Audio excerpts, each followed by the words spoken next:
Hello and welcome to The Agenda. I'm Stephen Cole, and this week we're taking a closer look at Europe's relationship with China in an exclusive interview with Zhang Ming, China's ambassador to the EU. We'll get his views on COVID, climate change and global cooperation.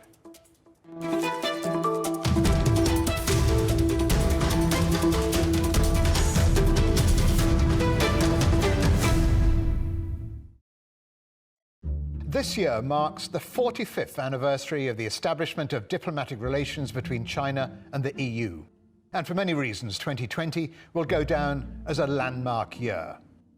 In a world dominated by the COVID-19 pandemic, there are unique opportunities for Brussels and Beijing to come together to address unprecedented global challenges in a new form of multilateralism. The opportunities for a new and improved relationship between the EU and China are certainly there, but there are some hurdles which will need to be overcome.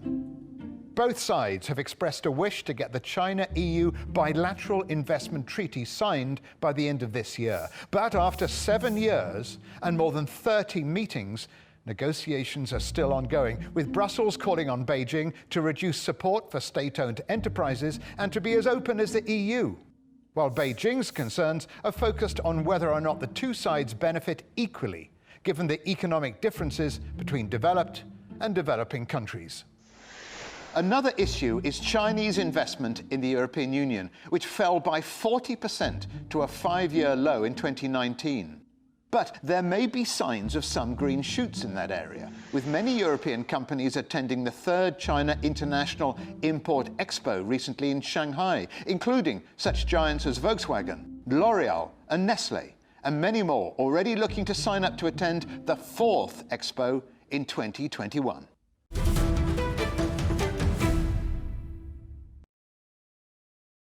With me now in Brussels to give his views on the future of China-Europe relations is the Chinese ambassador to the EU, Zhang Ming. Let's move, Mr. Ambassador, to the pandemic. Can you describe the level of cooperation, if any, between China and the EU about the search for the vaccine and how to try and help combat the worst of this pandemic?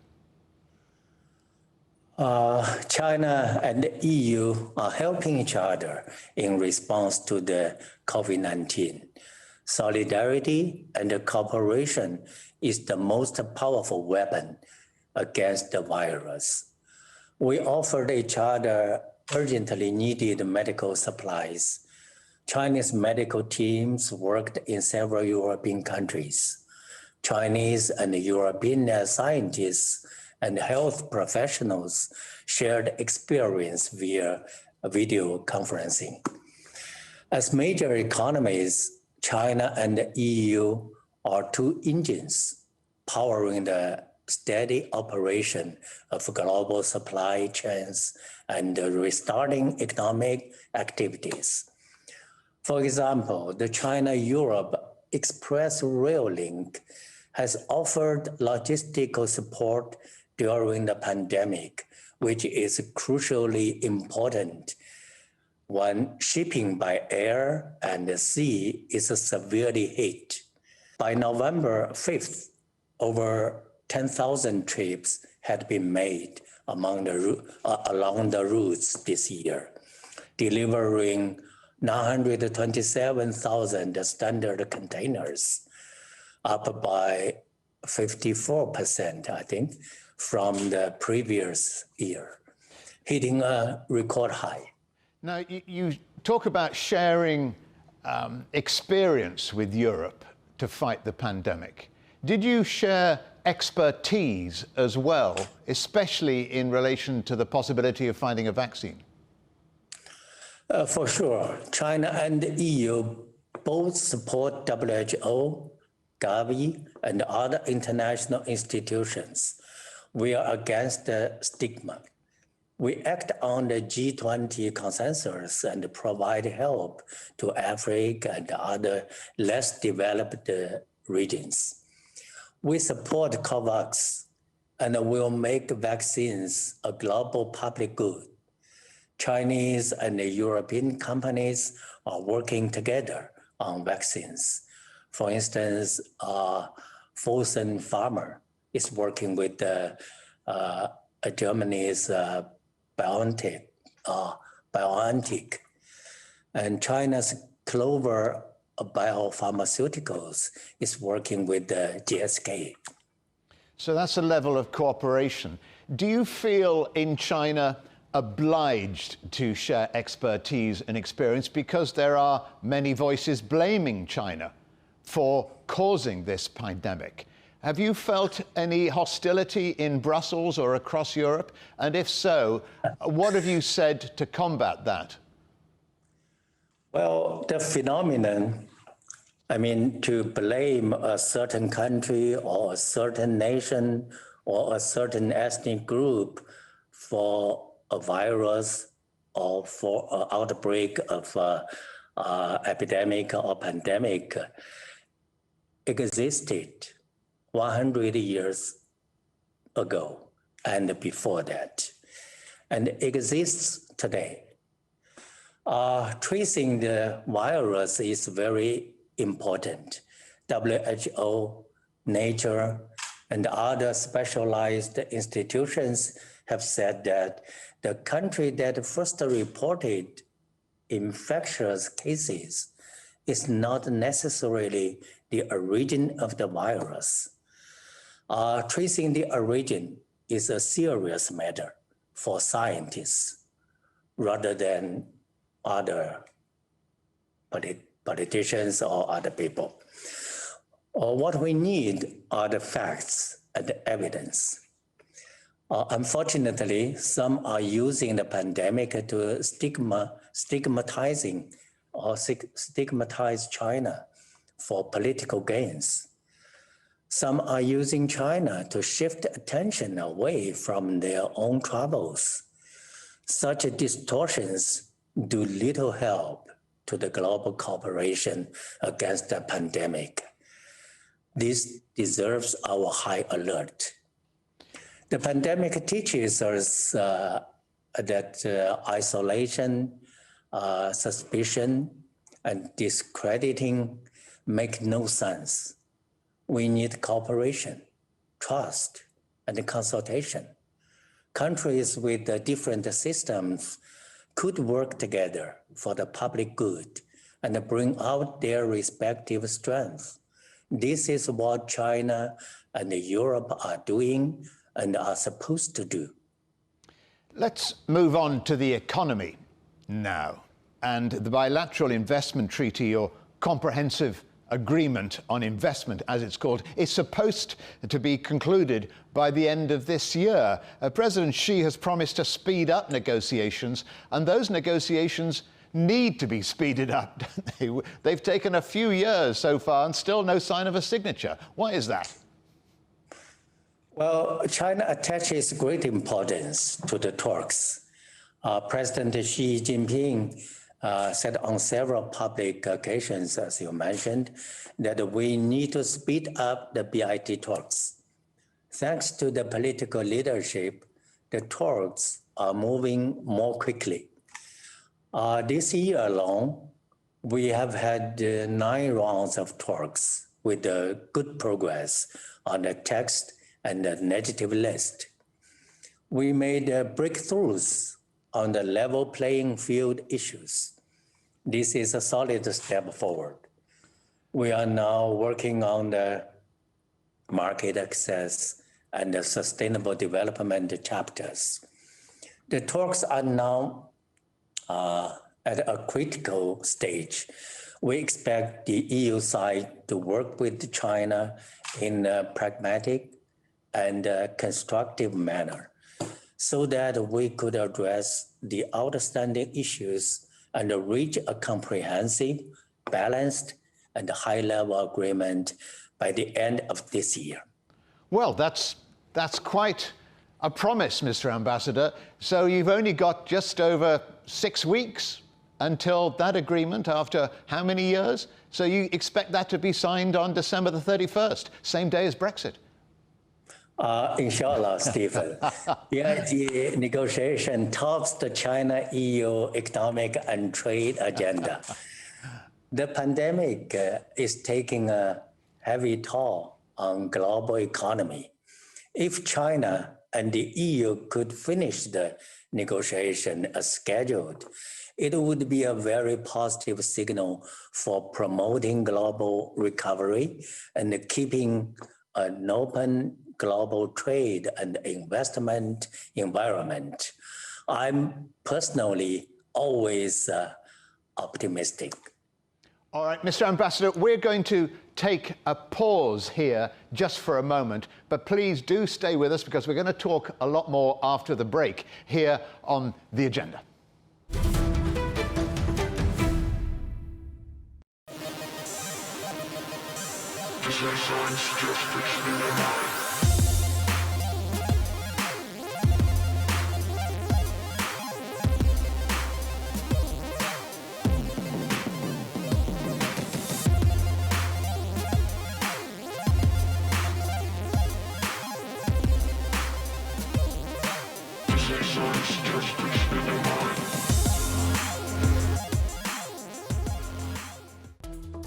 Search CGTN Europe wherever you get your podcasts to subscribe to The Agenda podcast. The Agenda with me, Stephen Cole, always gets to the heart of the story. Just subscribe today and listen now.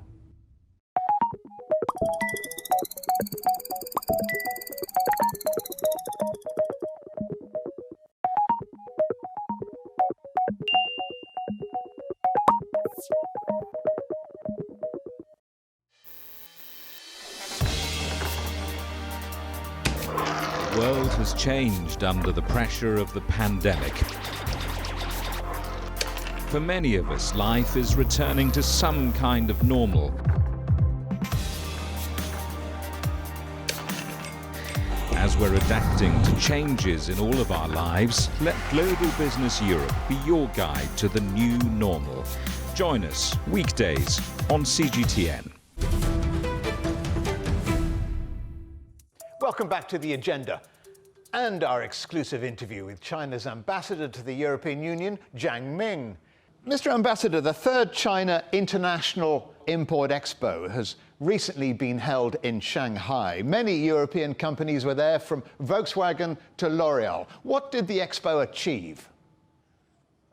Indeed, the COVID-19 did not dampen the enthusiasm for the expo. Altogether, 124 countries and regions participated in the expo, with a quite impressive presence of European companies. 714 companies from 32 European countries joined the expo, more than ever before. They did have big takeaways. On the very first day of the expo, European companies signed 61 contracts with the companies from only Zhejiang province, worth $10.9 billion. Man's environmental technology from Germany was overwhelmed by orders worth more than 300 million RMB, though it was the first time for the company to join the expo. Danone and Brown signed contracts with the Chinese partners worth $300 million and 100 million RMB respectively. The list can go on and on. Many jewelry companies, for example, extended their stay in Shanghai because they're obviously doing a lot of business at the expo. Do you think China could help or play a part in helping to rebuild some of the most damaged economies in Europe? Well, really, it's big news, but please don't tell my wife. Well, despite the chill in global economy, Chinese market, one of the first to recover, has brought real opportunities. China has a huge consumer market, and the market keeps opening up. The business climate continues to improve. the expo demonstrated the confidence of European companies to stay and succeed in China. China has become, if the figures are right, the largest trading partner of the European Union in the first 8 months or so of 2020, with more than 300 billion euros worth of trade volume. What sectors in particular, apart from the jewelry sector this Christmas, what sectors in particular are driving that growth? And where would you say is the potential for further growth? Well, global trade is hard hit by the COVID-19. Yet China and EU managed to buck the trend. According to Eurostat, the EU-China trade from January to August amounted to 374.7 billion euros, up by 2.5% year on year. For the first time, China became the EU's largest trading partner. China's demand plays a crucial role. According to China Customs, from the first quarter to the third quarter, China's imports of IC, biotech, and ICT products from EU 27 rose by 12.4%, 35.7%, and 11.8% respectively. Chinese consumers have a huge demand, especially those ladies, for high quality EU products. Chinese agriculture imports from EU rose by 29.8% year on year. Cosmetics and garments are also growing robustly. We have seen new EU investment deals in China. In May, Volkswagen announced a major investment in electric vehicles in China, worth 2.1 billion euros. In July, Danone announced additional 100 million euro investment in China. With the GI agreement taking effect and the BIT talks advancing, Chinese and EU products will gain easier access to the others' market. There is also huge potential to be unleashed in green, digital, connectivity, and the three-party cooperation. You're China's ambassador to the EU, so it might be a bit unfair to ask this. You've mentioned Volkswagen as being a big trading partner. Does China have a special relationship with any one single European country? Well, I think among the European countries, Germany is a big economic power and also a very unique and close economic partner. And between the two countries, we have a big amount of cooperation and investment. And also with other European countries, we have launched a long-time cooperation. And also we have a very promising perspective in the future. And China will foster a new development paradigm with the domestic circulation as the mainstay, and the domestic and international circulations reinforcing each other. This is not a development loop behind closed doors, but a dual circulation involving both domestic and global markets. Domestic demand is the key to this new paradigm. China has 1.4 billion people and a huge middle income group of 400 million people. The urbanization rate is over 60%. This means huge potential and vitality. The size of the middle income group is expected to expand to 500 million in the next 5 years. Total import into China is estimated to top $22 trillion in the coming decade. The new purchasing power arising therefrom means more market opportunities for China, for Europe, and for the world. Let's move on to the climate. President Xi has announced China aims to be carbon neutral in 40 years' time, in 2060.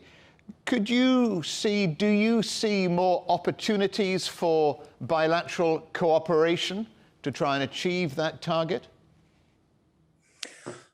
China and the EU have a shared commitment to green development and better global governance on climate change.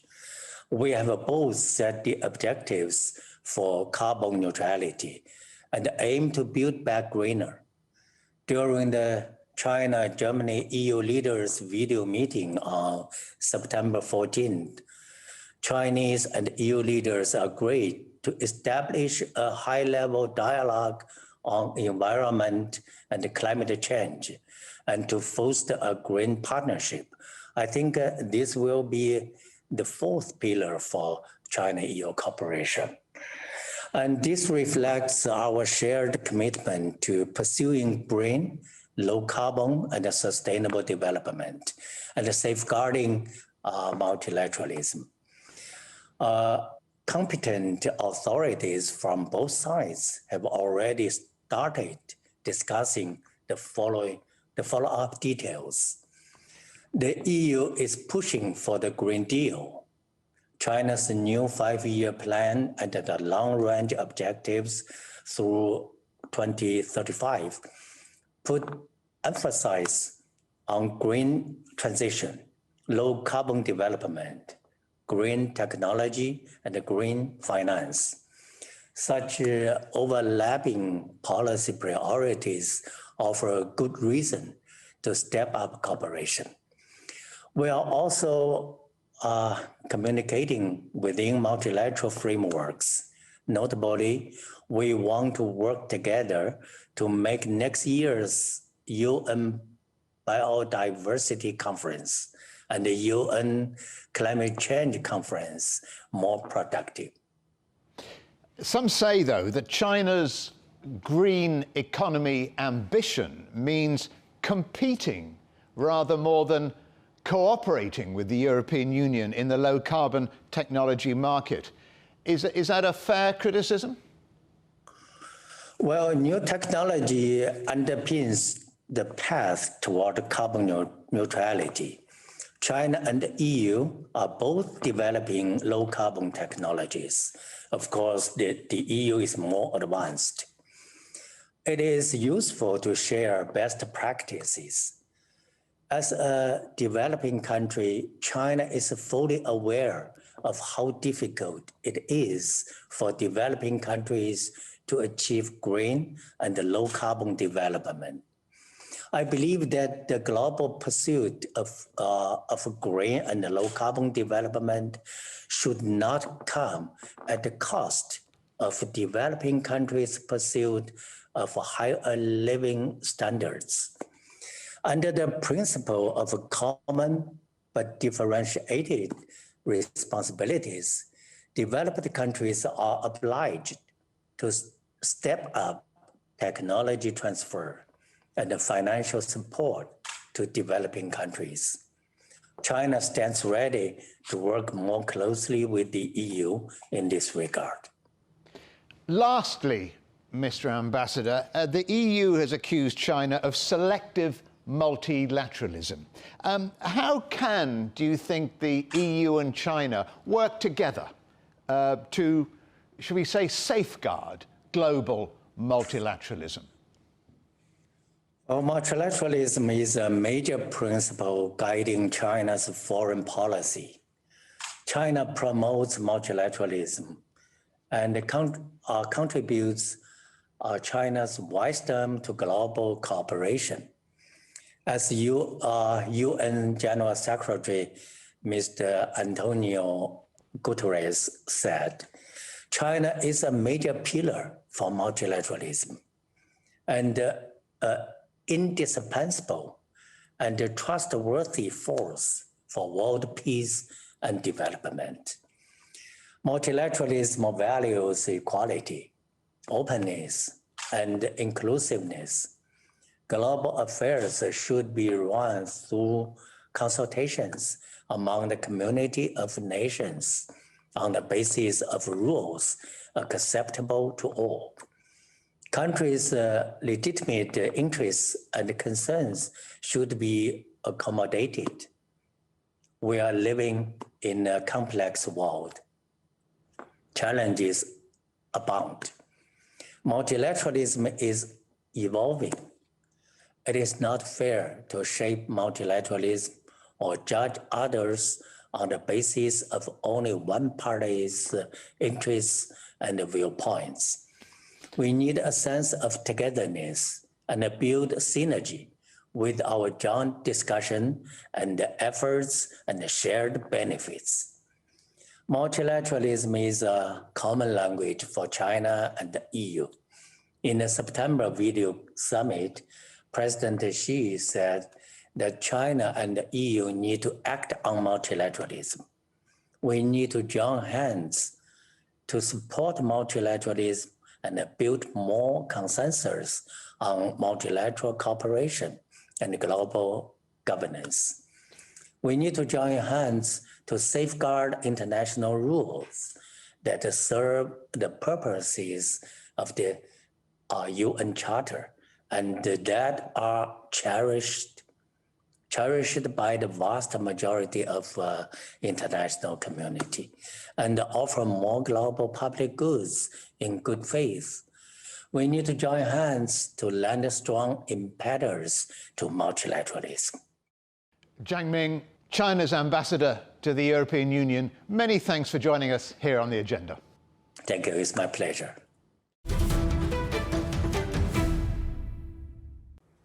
Much of Europe is now suffering a second wave of the pandemic and finds itself back in lockdown. The European Commission's autumn forecast projects the EU's economy will contract by 7.4% this year. China, in contrast, is one of the first economies to recover from COVID, and according to the IMF, could actually grow its GDP by almost 2% this year. But while China may have set Europe an example as to how to survive an unexpected pandemic, it seems that it's only by working together that the two sides can ensure a rosy future.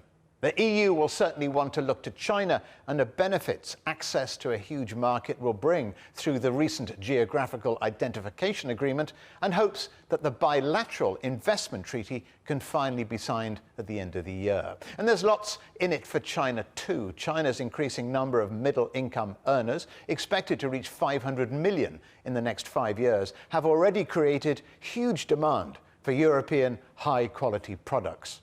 Little wonder, then, that China has become the EU's largest trading partner for the very first time in 2020.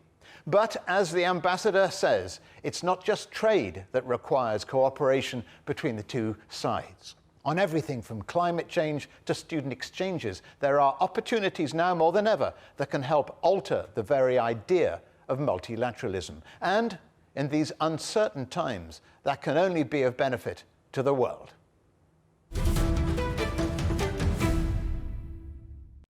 Coming up on a future agenda, we'll be asking whether or not we're in danger of taking water for granted. Don't forget, for more agenda content, you can visit our website or you can follow us on Twitter and Facebook. But for now, from me, Stephen Cole, and all the Agenda team here in London, it's goodbye.